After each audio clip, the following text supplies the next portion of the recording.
वाघसाहेब लोकनेता YouTube चॅनलमध्ये आपलं स्वागत आहे। हे जे उपवर्गीकरणाचं जे वारं वाहतंय त्याविषयी तुम्ही काय सांगाल साहेब? मुळात आपल्याला एक समजून घेणं पाहिजे की ही महाराष्ट्रात उपवर्गीकरणाची प्रक्रिया कशी सुरू झाली। 1 ऑगस्ट 2024ला माननीय सर्वोच्च न्यायालयाने निर्देश दिले की उपवर्गीकरण हे अनुसूचित जातीमध्ये झालं पाहिजे। या संदर्भामध्ये जे काही सुप्रीम कोर्टातले माननीय न्यायाधीश आहेत त्याच्यातल्या एक न्यायाधीश आहेत बेला त्रिवेदी, लॉर्डशिप बेला त्रिवेदी, त्यांनी असं सांगितलं की उपवर्गीकरण होऊ शकत नाही कारण अनुसूचित जाती हे भारतीय संविधानाच्या अनुच्छेद 341 प्रमाणे होमोजिनियस आहे। म्हणजे अस्पृश्यतेच्या कारणास्तव अस्पृश्यता त्यांच्यावरती लादण्यात आलेली आहे आणि ते सर्वांनीच ते उपभोगलेलं आहे आणि त्या अनुषंगाने हे त्यांना आरक्षण मिळालेलं आहे। तरी आपण पाहतो की महाराष्ट्रामध्ये या सर्वोच्च न्यायालयाच्या निवडानुसार उपवर्गीकरणाची प्रक्रिया चालू आहे।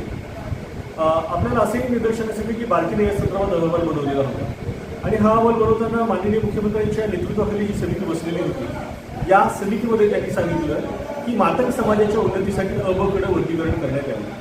म्हणजे या त्या ठिकाणी मला स्पष्टपणे असं सांगायचं की महाराष्ट्रामध्ये 59 अनुसूचित जाती आहेत। 59 अनुसूचित जाती या राष्ट्रपतींच्या द्वारे अधिकृत त्यांची घोषणा झालेली आहे, म्हणजे त्यांचं अधिसूचना काढण्यात आलेली आहे। संसदेला ते अधिकार असतात आणि राष्ट्रपती त्यांना पारित करतात। ते 59 अनुसूचित जाती आहेत। या 59 अनुसूचित जातीमधल्या 58 जातींनी अनुसूचित जातीने ही मागणी केली नाही की उपवर्गीकरण झालं पाहिजे। मग ही मागणी कोणी केली तर ही मागणी मातंग समाजाच्या लोकांनी केली हे आपल्याला लक्षात येतं आणि त्या पार्श्वभूमीवरती जेव्हा आपण पाहतो तो आपल्याला लक्षात येतो की महाराष्ट्रामध्ये उपवर्गीकरणाची प्रक्रिया करण्याकरता 58 अनुसूचित जातीमधल्या कोणत्याही जाती समूहाने किंवा कोणत्याही नेत्याने किंवा कोणत्याही संघटनेने ही मागणी केलेली नाही। त्यामुळेच 58 विरुद्ध 1 असा संघर्ष महाराष्ट्रामध्ये सध्या निर्माण झाला आहे असं स्पष्टपणे आपल्याला दिसतं। या उपवर्गीकरण प्रक्रियेचं जर आपण पाहायला गेलं तर माजी न्यायाधीश अनंत मनोहर बदर यांच्या नेतृत्वाखाली एक सदस्यीय समिती स्थापन झाली आणि या समितीचा कार्यकाळ 2 वर्षाच्या आसपास होता। आता सर्वोच्च न्यायालयाने काही निर्देश काही मानक त्याच्यामध्ये दिलेले आहेत। जसं या 1 ऑगस्ट 2024च्या निर्णयामध्ये देखील त्यांनी काय सांगितलं की कोणत्याही पद्धतीचा राजकीय प्रभाव त्याच्यामध्ये असला नाही पाहिजे। त्याबरोबरच त्यांनी असं सांगितलं की निपक्षपाती भूमिका असली पाहिजे। तिसरं त्यांनी सांगितलं की सांख्यिकी आकडेवारीचा अभ्यास केला पाहिजे की ज्याच्यामध्ये पुरेसं प्रतिनिधित्व आहे किंवा नाही आणि जेणेकरून हा त्याच्यामध्ये महत्त्वाचा मुद्दा म्हणजे लोकसंख्येचा आधार काय ते त्याच्यामध्ये दिलं पाहिजे। आपण असं पाहतो की तेलंगणामध्ये जे उपवर्गीकरण झालं तिथला जो मादिगा समाज आहे म्हणजे इतर राज्यामध्ये जो काही मातंग समाज आहे त्यांनी सांगितलं की आम्हाला स्वतंत्र प्रवर्ग दिला पाहिजे। महाराष्ट्रामध्ये देखील तसंच झालं की त्यांनी सांगितलं की आम्हाला स्वतंत्र प्रवर्ग दिला पाहिजे, परंतु त्या ठिकाणी त्यांना स्वतंत्र प्रवर्ग मिळाला नाही, त्यांना इतर जाती समूहांबरोबर तिथे क्लब करण्यात आले। ही मातंग समाजाची जी मागणी आहे की आम्हाला स्वतंत्र प्रवर्ग दिला पाहिजे आणि आम्हाला आमच्या लोकसंख्येपेक्षा जास्त प्रमाणामध्ये प्रतिनिधित्व दिलं गेलं पाहिजे, या मागणीमुळे 58 समाजातले जे जाती समूहातले लोक आहेत ना त्यांचा रोष त्यांच्यावरती मोठ्या प्रमाणामध्ये उडवलाय अशा पद्धतीचं चित्र महाराष्ट्रामध्ये सध्या दिसत आहे। म्हणजे हे इन जनरल ऑब्झर्वेशन आहे, वैयक्तिक ऑब्झर्वेशन नाही। कारण तुम्ही अनुसूचित जातीमधले बेडा जंगम असतील, गुडूर असतील किंवा लिंगडेर असतील किंवा आणखीन काही माला दसरी असतील, या ज्या काही जाती आहेत ह्या अतिमागास जाती आहेत। म्हणजे मातंग समाजाला बरंच काही मिळाले परंतु ह्या जातीला काहीच मिळालं नाही। ज्यांच्यासाठी स्वतंत्र प्रवर्ग करा अशा पद्धतीची मागणी न करता स्वतःसाठीच करा ही मागणी एक वेगळ्या पद्धतीची मागणी दिसून येते। तर त्यामुळे आता मोठ्या प्रमाणामध्ये गैरसमज निर्माण झालेले आहे। सध्या जे उपवर्गीकरण संदर्भामध्ये जी काही विरोधामधली संघर्ष समिती महाराष्ट्रामध्ये स्थापन होते त्याचं मुंबईचं चॅप्टर हे आहे, त्यांचं असं म्हणणं आहे की निवृत्त न्यायाधीश अनंत मनोहर बदर यांच्या नेतृत्वाखाली जी काही एक सदस्य समिती 2 वर्ष कार्यरत होती या समितीने 58 जातीतल्या समूहातल्या लोकप्रतिनिधींची बैठक घेणं अपेक्षित होतं।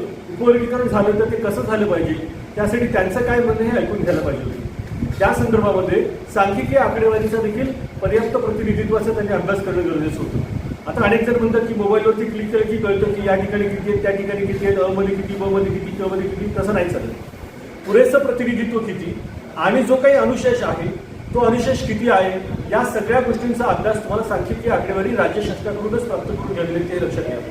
सुप्रीम कोर्टामध्ये केस दाखल झालेली आहे रिझर्वेशन इन प्रमोशन आणि गेल्या 4-5 वर्षापासून ही केस चालू आहे आपल्याला दिसते।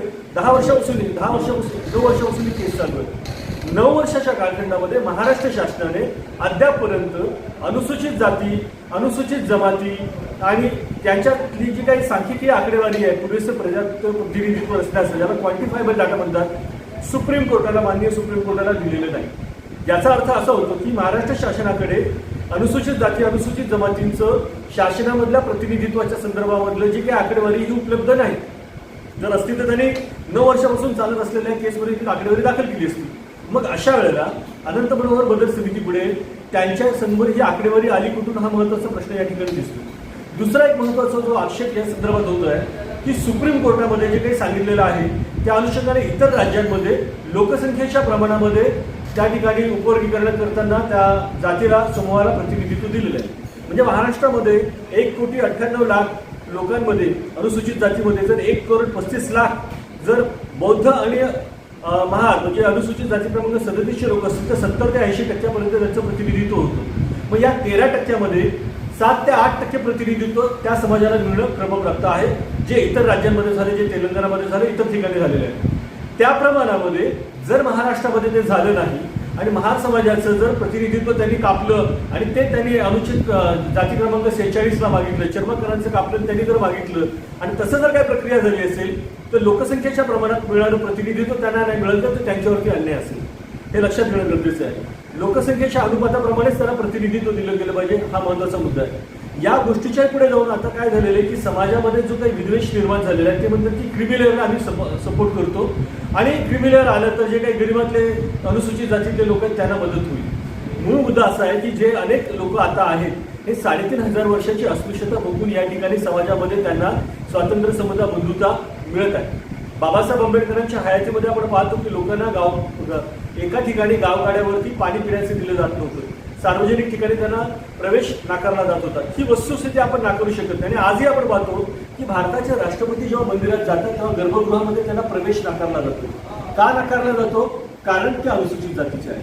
राष्ट्रपतींना हे अनुभव येतात, मुख्यमंत्र्यांना हे अनुभव येतात.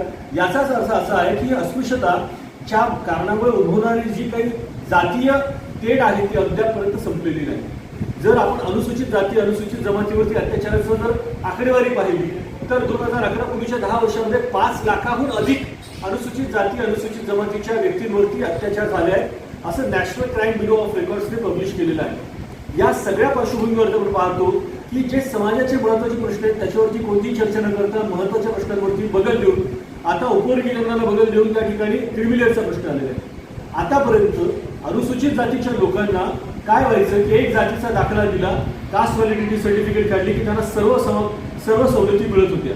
इथून पुढे मात्र जर क्रिमिलेअर लागलं तर प्रत्येकाला प्रत्येक वर्षी त्यांच्या उत्पन्नाचा दाखला आणि त्यांचं जात या संदर्भात तहसीलदाराकडनं प्रमाणपत्र काढावं लागेल. म्हणजे पहिली दुसरी तिसरी चौथी प्रायव्हेट शाळा असो जिथे फ्रीशिप आहे, स्कॉलरशिप आहे, 11वी 12वी नंतर MBBS, इंजिनिअरिंग, MBA या LLB यासारख्या LLM सारख्या कोर्सेसमध्ये जिथे आहे तिथे ज्यांचे सरकारी याच्यामध्ये आई वडील असतील एकत्रित कुटुंबाचं उत्पन्न असतं. म्हणजे केवळ वडील नोकरीला आहेत म्हणून त्यांचं 8 लाखाचं उत्पन्न नाही, एकत्रित कुटुंबाचं उत्पन्न जर 8 लाखापेक्षा अधिक असेल तर त्यांना शिक्षणामधला प्रवेश नाकारला जाईल. हा तर झाला एक भाग. परंतु ज्यांचं 8 लाखाच्या वरती उत्पन्न आहे त्यांना सरकारमध्ये नोकरीच मिळणार नाही, कारण ते क्रिमिलेअरच्या वरच्या स्तरावरती जातात. हा महत्त्वाचा मुद्दा लक्षात घेणं गरजेचं आहे. म्हणजे हा आघात होतो. या संदर्भामध्ये बोलणं देखील गरजेचं आहे. आता सगळ्यात महत्त्वाचा मुद्दा शेवटचा मुद्दा सांगून मी या ठिकाणी थांबतो. तो म्हणजे कॅबिनेटमध्ये आता बैठकीमध्ये ठराव पास झाला की खुल्या प्रवर्गावरती अनुसूचित जातीच्या उमेदवारांना संधी देण्यात येऊ नये. बरोबर, त्यांना फक्त राखीव प्रवर्गावरती त्यांना देण्यात यावं. मग राखीव प्रवर्गावरती द्यायचं म्हणजे काय करायचं तर अनुसूचित जातीच्या समजा 13% असतील, अनुसूचित जमातीचे 7% असतील तर त्यांनी तिथेच सीमित राहावं. त्यांना जनरलच्या ज्या 40 आणि 10%च्या 50%च्या जागा आहेत त्याच्यामध्ये कुठेही प्रवेश मिळणार नाही. मग या 13% जर विभागणी झाली मग समजा 8% महाल आहेत, 2.64% आसपास साधारणतः जर गृहीत धरलं तर मातंग समाज आहे, चर्मकार समाज काहीतरी 1.5% आसपास आहे आणि त्याच्या बाकीच्या जमाती ज्या आहेत त्या 1% आसपास जर असं गृहीत धरलं 1-2% आसपास आहे तर त्यांना प्रतिनिधित्व किती मिळेल? त्यांना प्रतिनिधित्व 1%, 2%, 3% मिळेल. म्हणजे त्यांच्यामधले जे काही उमेदवार लायक आहेत, ज्यांना तिथे इंजिनिअरिंगला मेडिकलला प्रवेश पाहिजे असेल, ज्यांना लॉला प्रवेश पाहिजे असेल, MBAला प्रवेश पाहिजे असेल त्यांना तिथे प्रवेश नाकारला जाईल आणि त्यांची संधी लिमिटेड संधी होऊन जाईल. हा महत्त्वाचा मुद्दा आपल्याला लक्षात घेणं गरजेचं आहे. आणि दुसरा महत्त्वाचा मुद्दा की जे अनुसूचित जातीतले लोक ओपनच्या प्रवर्गावरती जागा घेत होते, निवडून येत होते, त्यांना आता ती संधी नाकारली जात आहे. मग आता याची सर्वोच्च न्यायालयाची बाजू काय मी सांगतो. छाया आणि इतर विरुद्ध सर्वोच्च महाराष्ट्र राज्य ही जी केस आहे मार्च 2026ला याचा निर्णय न्यायनिवाडा झाला आणि हा निवड झाला तेव्हा त्यांनी सांगितलं की अनुसूचित जातीच्या उमेदवाराचे त्या पदासाठी जी पात्रता निकष असतात त्याच्यात जर त्यांना सवलत घेतली असेल तर ते चालू शकतात, कारण त्यांना संधीची समानता प्राप्त करून देण्यासाठी ते सवलती असतात असं त्यांचं म्हणजे 3,500 वर्षाची अस्पृश्यता, 3,500 वर्ष गावकुसाबाहेर राहणं, 3,500 वर्ष हजारो वर्ष सावलीचा विकाळ असणं, हजारो वर्ष स्पर्शाचा विकाळ असणं, हजारो वर्ष त्यांची मंदिरात प्रवेश नाकारलं जाणं, हजारो वर्ष त्यांना शिक्षणापासून वंचित ठेवणं, त्यांना गावकुसाच्या आतमध्ये घर न घेता येणं, ह्या ज्या सगळ्या गोष्टी आहेत त्यामुळे संधीची समानता नव्हती. ही संधीची समानता आपल्याला 1950 नंतर 1947च्या नंतरच्या कालखंडामध्ये आता प्राप्त झालेली आहे. म्हणून त्यांनी सांगितलं की ते पात्रतेचे निकष आहेत, त्याच्याबद्दल त्यांचं काही ऑब्जेक्शन नाही. मग ते म्हणतात जर ते गुणवत्तेच्या आधारावरती जर ते अनुसूचित जातीचे उमेदवार हे खुल्या प्रवर्गाच्या उमेदवारापेक्षा जर अधिक असतील तर त्यांना खुल्या प्रवर्गामध्ये गृहीत धरता येईल, त्यांना तिथे संधी दिली पाहिजे असं सुप्रीम कोर्टाचा निर्णय आहे. सर्वोच्च न्यायालयाचा निर्णय जो असतो त्याला लॉ ऑफ लँड असं म्हटलं जातं, म्हणजे तो बंधनकारक असतो केंद्र शासनाला देखील आणि तो बंधनकारक असतो राज्य शासनाला देखील. मग आता हा जो काही राज्य शासनाचा निकाल झालाय तो कसा आला? एक केस झाली होती हायकोर्टामध्ये आणि त्या केसच्या अनुषंगाने जे काही फेरबदल झाले त्या अनुषंगाने त्यांनी हा काढला असावा असं अनेकांचं मत आहे. परंतु सर्वोच्च न्यायालय हे अंतिम असतं, सर्वोच्च न्यायालय सर्वोच्च असतं, त्यामुळे कुठल्याही पद्धतीचा त्या ठिकाणी कंटेम्प्ट ऑफ कोर्ट झाला नाही पाहिजे, ज्याला आपण सर्वोच्च न्यायालयाचा अवमान नाही झाला पाहिजे. ही भूमिका आरक्षण उपवर्गीकरण विरोध आणि आरक्षण बचाव समितीच्या संदर्भातल्या लोकांची असे आम्हाला या ठिकाणी सांगायचं आहे. आणि त्या अनुषंगाने उपवर्गीकरणामध्ये आरक्षण देणारी ही जी काही बदल समिती आहे त्याने असंविधानिक प्रक्रियेचं पालन केलेलं आहे. कोणत्याही पद्धतीच्या सुनावण्या घेतल्या नाही, कोणत्याही पद्धतीच्या आकडेवारीची त्यांनी माहिती दिलेली नाही. अनुसूचित जातीचे 29 आमदार आहेत महाराष्ट्र राज्यामध्ये, 6 खासदार आहेत महाराष्ट्र राज्यामध्ये, MLC मेंबर्स आहेत, त्याच्यानंतर राज्यसभा सदस्य आहेत, अनुसूचित जाती समिती सदस्य आहेत, कल्याण समिती सदस्य आहेत. कुणाला ते भेटल्याचं निदर्शनास येत नाही. त्याहीपेक्षा महत्त्वाचं आहे की महाराष्ट्र राज्यामध्ये ज्या वेळेला तुम्ही एखादा निर्णय घेता अनुसूचित जाती संदर्भात तर तो पॉलिसी मॅटर असतो. पॉलिसी मॅटर म्हणजे काय की त्यांच्या आरक्षणाच्या धोरणावरती परिणाम करणारं एक महत्त्वपूर्ण धोरण असतं. मग भारताचं संविधान काय सांगते हे या ठिकाणी सांगतो आणि थांबतो. भारताच्या संविधानामध्ये अनुच्छेद 338 आहे ते अनुसूचित जाती करतात आणि 338 आहे ते कशासाठी आहे तर ते अनुसूचित जमाती करतात. 338 मधला जो 9वा क्लॉज आहे त्याच्यामध्ये असं सांगितलेलं आहे, म्हणजे जो मुद्दा आहे त्याच्यामध्ये उपमुद्दा आहे त्याच्यात असं सांगितलेलं आहे की अनुसूचित जातीच्या संदर्भामध्ये जर कोणत्याही पद्धतीचं धोरणात्मक परिणाम होणार असतील आणि राज्य शासन ते धोरण घेणार असेल तर त्या संदर्भामध्ये राज्य शासन त्या समितीला अनुसूचित जाती राष्ट्रीय आयोग, राष्ट्रीय अनुसूचित जाती ज्याला national commission of schedule caste म्हणतात, जे 338A प्रमाणे संविधानाप्रमाणे स्थापित झाले, त्यांच्या संदर्भात त्यांच्याशी त्यांनी विचार विनिमय करणं, त्यांच्याकडे हे धोरण मांडणं गरजेचं असतं. आणि त्या पद्धतीचं धोरण एका राज्यामध्ये मांडलेलं नाही म्हणून त्या राज्याने तो जो काही अहवाल तयार केला होता उपवर्गीकरणाचा तो फेटाळला होता. महाराष्ट्र राज्यामध्ये देखील असं निदर्शनास येते, म्हणजे जी माहिती उपलब्ध आहे, निवृत्त न्यायाधीश अनंत मनोहर बदल यांनी भारतीय राष्ट्रीय अनुसूचित जाती आयोग, राष्ट्रीय अनुसूचित जाती आयोग जो आहे त्याला कोणत्याही पद्धतीचा विचार विनिमय विमर्श केल्याचं या नॅशनल कमिशन ऑफ शेड्यूल कास्टच्या वेबसाईटवरती उपलब्ध असलेल्या तथ्यांच्या आणि आकडेवारीच्या माहितीप्रमाणे होत नाही. त्यामुळे ज्या इतर राज्यांमध्ये देखील जो अहवाल राष्ट्रीय अनुसूचित जाती आयोगाला कन्सल्ट न केल्यामुळे फेटाळला गेला होता, तसेच महाराष्ट्र राज्यामध्ये हा अहवाल फेटाळला जावा अशा पद्धतीची भूमिका महाराष्ट्रातले विचारवंत मांडत आहेत. आणि एकंदरीतच असंविधानिक प्रक्रियेला, अवैधानिक प्रक्रियेला हा आंबेडकरवादी कार्यकर्त्यांचा नेहमीच विरोध असणार आहे. एवढंच सांगून मी माझे 2 शब्द थांबवतो. वाघसाहेब, तुम्ही अत्यंत अभ्यासपूर्वक भाषेमध्ये हा विषय मांडला, परंतु मला काही 2 प्रश्न तुम्हाला विचारावेसे वाटतात. आता हे जे उपवर्गीकरण झाल्यानंतर त्याचा नेमका परिणाम काय होणार आहे? कारण काही लोक आहेत ना साहेब, त्यांना ही तुमची जी तुम्ही वापरलेली जी भाषाशैली आहे ती त्यांच्या डोक्यात जाणार नाही. नेमकं काय होणार आहे? मूळ मुद्दा असा आहे की उपवर्गीकरण प्रक्रिया झाली तर काय होणार आहे. सगळ्यात महत्त्वाची गोष्ट म्हणजे सामाजिक तेढ निर्माण होणार आहे. एक दुसरी जे भारतीय अनुच्छेद संविधानाच्या मूलभूत अधिकारातील अनुच्छेद 14 आहे ते त्याचं उल्लंघन होणार आहे. म्हणजे काय, सर्वांना समान संधी आहे. भारताचा नागरिक मग तो कोणताही धर्म, वंश, जात, लिंग, पंथ, जन्मस्थळ याचा असो त्याला कायद्यापुढे समानता आणि समान संरक्षण कायद्यापुढे देण्यात आलेलं आहे. आता काय झालेलं आहे की तुम्हाला समान संरक्षणही मिळणार नाही आणि कायद्यापुढे समानताही मिळणार नाही. त्याचं कारण असं आहे की 13% तुम्हाला समान संधी होती. 59 जातींना समान संधी होती की तुम्ही त्या ठिकाणी गेलात तर तुमचा अर्ज त्या ठिकाणी स्वीकारला जायचा आणि तुम्ही जर त्या गुणवत्तेमध्ये ठरत असाल, त्यांच्या पात्रता निकषांमध्ये ठरत असाल तर तुमची त्या ठिकाणी नियुक्ती व्हायची. म्हणजे उदाहरणार्थ एखादं प्राध्यापकाचं पद आहे, त्या ठिकाणी 50% त्याला असायला पाहिजे आणि तो नेट किंवा सेट परीक्षा असायला पाहिजे, हे त्याचे निकष आहेत.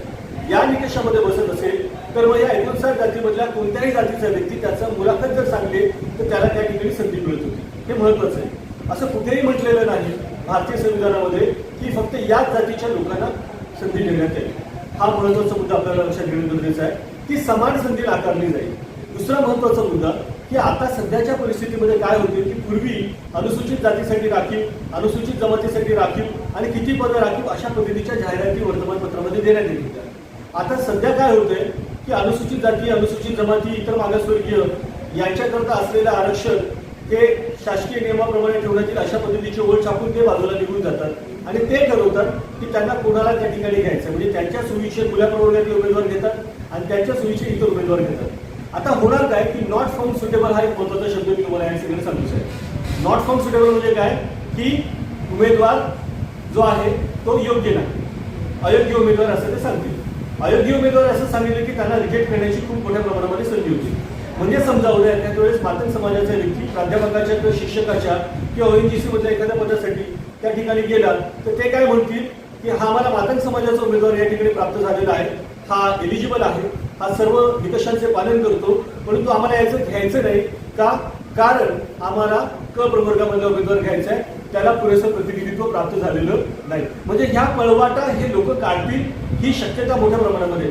सध्या काय झालेलं आहे की एक तर खाजगी विद्यापीठामध्ये आरक्षण नाही, खाजगी क्षेत्रामध्ये आरक्षण नाही, जिथे आरक्षण आहे ते हेच आहे. आणि या सगळ्या पार्श्वभूमीवरती सामाजिक तेढ होईल असं का मी म्हटलं, कारण आता एक विधेयक जे विधानसभेमधले जे काही आपले जनप्रतिनिधी MLC आहेत त्यांनी सांगितलं की उपवर्गीकरण प्रक्रिया जोपर्यंत होत राहील तोपर्यंत मेगा भरती करू नका. सुशील कुमार शिंदे माननीय मुख्यमंत्री असल्यानंतर सरळ सेवा भरतीच्या अनुषंगाने विशेष भरती मोहीम राबवली नाही.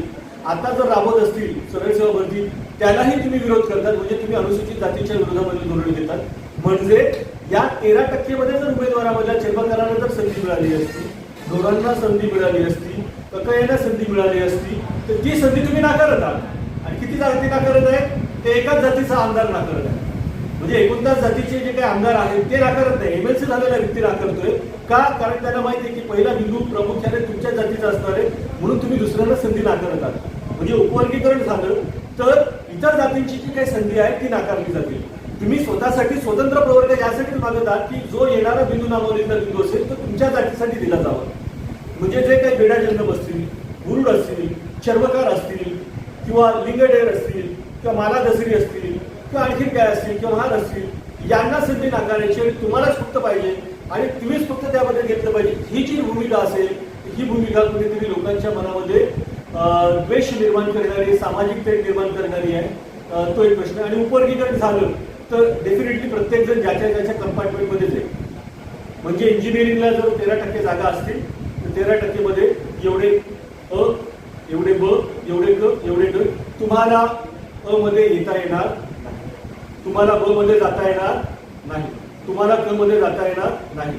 या संदर्भात असं सांगतो की इंटरचेंजेबिलिटीचा जो क्लॉज आहे या संदर्भामध्ये बदल समितीच्या अहवालात कुठे भाष्य केलेलं नाही. काही लोक म्हणतात की हे कदाचित इंटरचेंजेबिलिटी होऊ शकेल.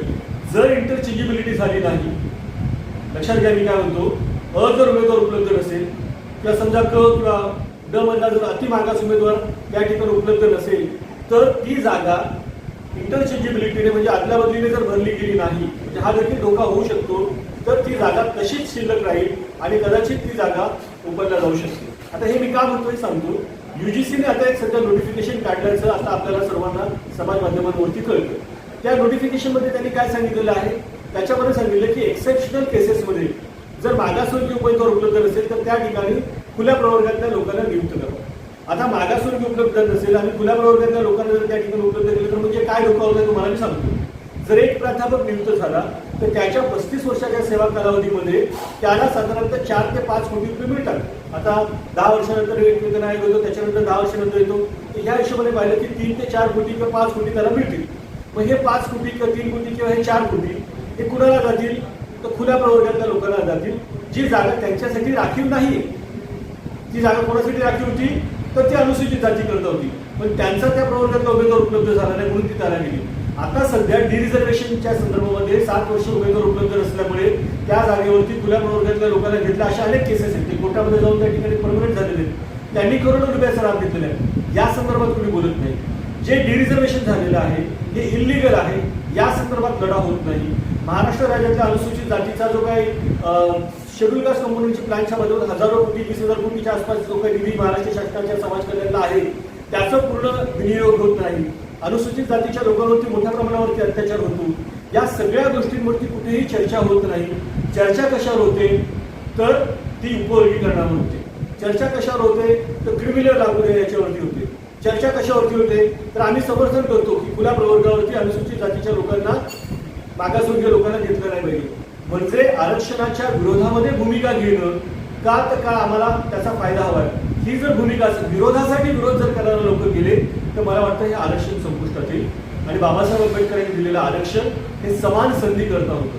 बाबासाहेब आंबेडकरांनी दिलेलं आरक्षण हे प्रतिनिधित्व करता होतं. बाबासाहेब म्हणाले होते की democracy always changes it's form. Babasaheb Ambedkar असं म्हणाले होते की लोकशाही काय असते तर जी एथेनियन डेमोक्रेसी होती, म्हणजे ग्रीसमध्ये डेमोक्रेसीची सुरुवात झाली असं म्हणतात, तर त्या ठिकाणी लोकशाही जी होती तिथे लोकशाही नव्हती, तर त्या ठिकाणी जी काही गुलाम लोक देखील त्याच्यामध्ये राहत होती. म्हणजे लोकशाहीमध्ये गुलाम असणं जसं अपेक्षित आहे का नाही, तो एक राजकीय प्रशासनाचा भाग होता. आणि हळूहळूच्या कालखंडामध्ये of the people, by the people, for the people ही संकल्पना आली. आणि मग बाबासाहेब आंबेडकरांनी म्हटलं की लोकांच्या सामाजिक आणि आर्थिक जीवनामध्ये कोणताही रक्तपात न घडून येता बदल घडून आणलं म्हणजे काय आहे, क्रांती घडून आणलं म्हणजे काय आहे, लोकशाही. मग या संकल्पनेला म्हणून कडा जाईल. बाबासाहेबांनी जी भाकर दिलेली आहे त्या भाकरीवरती बाबासाहेबांची सही आहे, हे लक्षात घेणं गरजेचं आहे. बाबासाहेबांनी सांगितलेलं तत्वज्ञान हे मानवतेचं तत्वज्ञान आहे. एकजूट राहून आरक्षणाचा लाभ घेतला तर तुमची मुलं डॉक्टर होतील, इंजिनियर होतील, तुमची मुलं पुढे मोठ्या मोठ्या पदावरती जातील. आणि लक्षात घ्या, बाबासाहेब आंबेडकर नाशिकच्या काळीला मंदिर सत्याग्रह करण्यासाठी गेले आणि त्यांना तिथे नाशिकच्या काळाला मंदिर सत्याग्रहामध्ये प्रवेश करून दिला नाही, ही मानसिकता आहे. भारताचे राष्ट्रपती जेव्हा मंदिरात जातात तेव्हा त्याला गर्भगृहामध्ये प्रवेश दिला जात नाही, म्हणजे भारताचा प्रथम नागरिक का तो अनुसूचित जातीचा म्हणून, ही मानसिकता आहे. या मानसिकतेला जर आपल्याला विरोध करायचा असेल तर सामूहिकरित्या आपल्याला एकसंघिकरित्या जावं लागेल. अनुच्छेद 341 मध्ये जे म्हटलेलं आहे की एकसंघ असायला पाहिजे. काय आहे, अनुसूचित जाती कशा असल्या पाहिजेत, एकसंघ असल्या पाहिजे. शेवटचा मुद्दा मी सांगतो, या सर्व प्रक्रियेचा अभ्यास करता भारतामधले जेवढे काही राज्य आणि केंद्रशासित प्रदेश आहेत त्याच्यामध्ये 4 किंवा 5 राज्य सोडली तर कोणीही उपवर्गीकरण केलेलं नाही आणि कोणीही अशा पद्धतीची मागणी केलेली नाही. कारण त्यांना माहिती आहे की एकत्रित राहिल्यामुळे त्यांना समान संधी मिळणार आहे. नाहीतर तुम्हाला लिमिटेड 1% 2% 3% राहावं लागणार आहे. तुम्हाला दुसऱ्या टक्क्यामध्ये जाता येणार नाही. तुमच्या मुलांची, पुढे येणाऱ्या जनरेशनची ही संधी नाकारण्याचं जे काही फार मोठं चुकीचं कार्य होत आहे ते मला वाटतं थांबलं पाहिजे, अशी माझी भूमिका आहे. साहेब, आता जे 13% सर्व जाती बसवलेल्या आहेत तर त्यानंतर त्या डिवाइड कशा होणार आहेत? आता या संदर्भामध्ये असं आहे की जी उपलब्ध माहिती आहे त्या माहितीप्रमाणे अबकनुसार देखील वर्गीकरण करता येतं, पहिला मुद्दा. आणि दुसरं, अबकमध्ये वर्गीकरण केलं असं काही लोक म्हणतात. त्याच्यामध्ये लोकसंख्येच्या प्रमाणामध्ये जर द्यायचं ठरलं तर पहिला अ मध्ये महार यायला पाहिजे. मग आता ब मध्ये कोण आलं पाहिजे तर चर्मकार आणि मातंग आले पाहिजे, कारण त्यांची लोकसंख्या जी आहे ती समतुल्य आहे. म्हणजे ब मध्ये ते 2 जण आहेत, ते येऊ शकतात. अच्छा, येऊ शकतात. त्यांनी येऊ नये म्हणून त्यांनी मागणी केलेली आहे. ते म्हणतात की आम्हाला स्वतंत्र प्रवर्ग पाहिजे. अच्छा.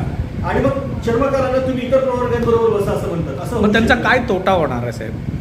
त्याचा तोटा असा आहे की समजा त्यांना 5% मिळाले ब मध्ये किंवा 3% मध्ये मिळाले तर ते त्यांनाच मिळणार. अच्छा, लक्षात घ्या, त्यांना कॉम्पिटिशन मध्ये दुसऱ्या जातीची लोक नको आहेत. अच्छा, हा मोठा प्रॉब्लेम आहे.